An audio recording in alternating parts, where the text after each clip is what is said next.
दिवाकर नमस्तुभ्यं प्रभाकर नमोऽस्तु ते। सप्ताश्वरथमारूढं प्रचण्डं कश्यपात्मजं श्वेतपद्मधरं देवं तं सूर्यं प्रणमाम्यहम्। लोहितं रथमारूढं सर्वलोकपितामहं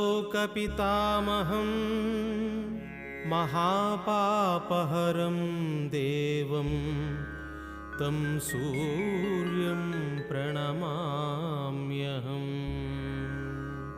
त्रैगुण्यं च महासूरं ब्रह्मविष्णुमहेश्वरं महापापहरं देवं